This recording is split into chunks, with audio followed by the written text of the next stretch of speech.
क्या आप जानते हैं कि आपके शरीर में यानी कि हम सभी मानव के शरीर में 7 ऐसे चक्र होते हैं जो कि शरीर को एक अलग ही एनर्जी और एक अलग ही चेतना देने का काम करते हैं। अगर जानते हैं तो मुझे कमेंट बॉक्स में ज़रूर बताइएगा, और अगर नहीं जानते हैं तो आज की इस वीडियो को ध्यान से देखिएगा। आज मैं आपको बताने वाली हूँ कि हमारे शरीर में किस तरीके से हमारे शरीर में ये 7 चक्र कार्य करते हैं और कौन सा चक्र किस स्थान पर होता है। उम्मीद करती हूँ जानकारी आपको बेहद पसंद आएगी। जानकारी अच्छी लगे तो वीडियो को लाइक, कमेंट और शेयर जरूर कीजिएगा। Hello everyone, welcome back. मैं आपकी होस्ट एंड दोस्त मधु, एक सर्टिफाइड डाइटिशियन और एक नेचुरोपैथ।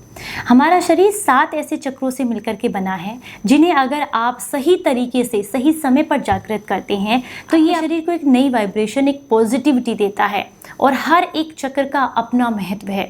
अगर आप इसे जागृत कर लेते हैं यानी कि इसे एक्टिवेट कर लेते हैं तो ये आपके शरीर को हील करने में बहुत मदद करता है।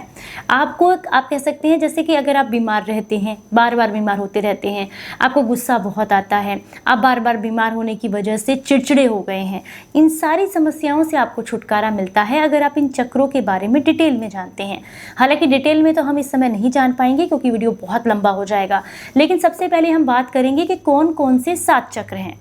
पहला है मूलाधार चक्र, दूसरा है स्वादिष्ठान चक्र, तीसरा है मणिपुर चक्र, चौथा हमारे शरीर में पाया जाता है अनहद चक्र, पांचवा होता है विशुद्धि चक्र, छठा होता है आज्ञा चक्र, जो 7वां चक्र है उसे कहते हैं सहस्त्राधार चक्र। इन 7 चक्रों को अगर आप जागृत कर लेते हैं, हालांकि बहुत मुश्किल होता है, एक साधना की तरह होता है इन्हें जागृत करना, लेकिन अगर आप किसी एक चक्र को भी जागृत कर लेते हैं तो आपके शरीर को अद्भुत लाभ मिलते हैं। आज हम इनमें से बात करेंगे आज्ञा चक्र के बारे में। आज्ञा चक्र को जागृत करने से आपके दिमाग की जो पावर है, जो सोचने की क्षमता है, वो बहुत बढ़ जाती है। आप बहुत शांति से हर काम को करते हैं और वो काम में आपका 100% होता भी है।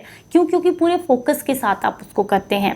ये 7 चक्र अगर आपके शरीर में सही तरीके से काम करते हैं तो आप एक स्वस्थ जीवन जीते हैं, पर अगर इन्हीं में कुछ ना कुछ गड़बड़ी हो जाती है तो धीरे धीरे करके आप बीमार रहने लगते हैं। मूलाधार चक्र मल द्वार के पास होता है, उससे 3 उंगली ऊपर आपका पाया जाता है स्वादिष्ठान चक्र। आपकी नाभि के ठीक पीछे पाया जाता है मणिपुर चक्र। हृदय के पास पाया जाता है अनहद चक्र।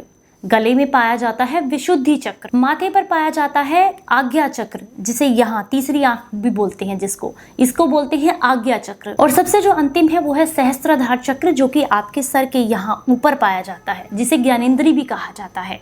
ये सारे चक्र जहाँ जहाँ पर पाए जाते हैं मैंने आपको स्थान बता दिए हैं। अब हम बात करेंगे आज्ञा चक्र की, यानी कि ये चक्र अगर आप इसे जागृत कर लेते हैं तो इससे आपके शरीर को कमाल के फायदे मिलते हैं। इसे जागृत करने के लिए मान लीजिए आप सोने जा रहे हैं, आपने सारे कार्य को पूरा कर दिया है, दिन भर के जो भी काम थे वो आप खत्म कर चुके हैं। उसके बाद शांति से, एकदम शांति से बैठ जाना है आपने पद्मासन में। आप अपने बिस्तर पर भी बैठ सकते हैं या फिर किसी भी शांति वाले एरिया में आपने बैठ जाना है। आपको करना क्या है, अपने जो ये अंगूठे हैं ये आपने अपने कान पर कुछ इस तरीके से लगा लेने हैं। इस बात का ध्यान रखें, ये आपके कान के पास इस तरीके से रहेंगे, लेकिन आपको बहुत ज़्यादा प्रेशर नहीं करना है कान को। सिर्फ आपको क्या करना है, ऐसे करने से क्या होगा, आप बाहर के साउंड को रोक देते हैं और अपने अंदर की चीज़ों को झांकना शुरू करते हैं। करना क्या है, कुछ इस तरीके से आप इसको जागृत कर सकते हैं। ये देखिए, यहाँ पर आपने उंगली से इस तरीके से दबाया और ये जो उंगलियां रहेंगी ये आपकी यहाँ ऐसे रहेंगी, इस तरीके से फैली हुई एकदम।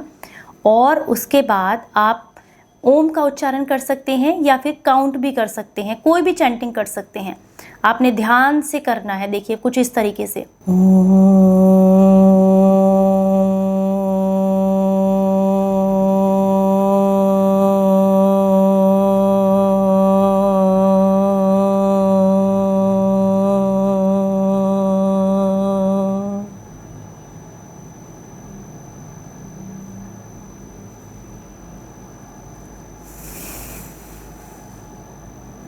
जितनी भी आपने ओम के थ्रू अंदर वायु ली है उसे आप अंदर होल्ड करके रखेंगे। उसके बाद थोड़े समय के बाद जब आपको लगता है कि अब आप होल्ड नहीं कर सकते हैं, नाक के थ्रू कुछ इस तरीके से बाहर निकाल देंगे। इसी प्रक्रिया को आपने बार बार दोहराना है। पहले दिन आप 3 मिनट, 4 मिनट, 5 मिनट करें, उसके बाद 10 मिनट, 15 मिनट, इसे मैक्सिमम 20 मिनट तक आप कर सकते हैं। कुछ समय के बाद आपको फीलिंग आएगी कि आप अपने अंदर की बॉडी को देख पा रहे हैं। इट मीन्स अंदर की जितनी भी चीज़ें हैं उनको आप एज्यूम कर सकते हैं कि दिमाग शांत है, मन शांत है, शरीर में पॉजिटिविटी है, बॉडी अंदर से एकदम हीलिंग प्रोसेस में चली गई है, दिमाग तेज हो गया है, आँखों की रोशनी बढ़ी है, डाइजेशन इम्प्रूव हुआ है। क्योंकि ये जो साउंड है ना, एक वाइब्रेशन क्रिएट करता है बॉडी के अंदर, जिससे कि जो अंदर के ऑर्गन्स हैं वो हील होते हैं। ये साउंड थेरेपी है एक तरीके से आप कह सकते हैं, और इससे यहाँ वाला चक्र जागृत होता है, जिससे आपके शरीर को बहुत लाभ मिलते हैं। कुछ दिन आप इसकी प्रैक्टिस करके देखिएगा, यकीन मानिए आपको अद्भुत लाभ मिलेंगे।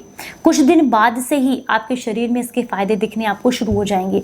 अगर गुस्सा बहुत आता है तो शांत होंगे आप, पहले से कम गुस्सा आपको आएगा, नींद बहुत अच्छी आएगी, डाइजेशन अच्छा होगा, मन शांत रहेगा, माइग्रेन की प्रॉब्लम है तो वो समस्या भी दूर हो जाएगी, बाल झड़ने बंद हो जाएंगी, आंखों की रोशनी बढ़ेगी और चेहरे पर एक अलग सा तेज आपको दिखाई देगा।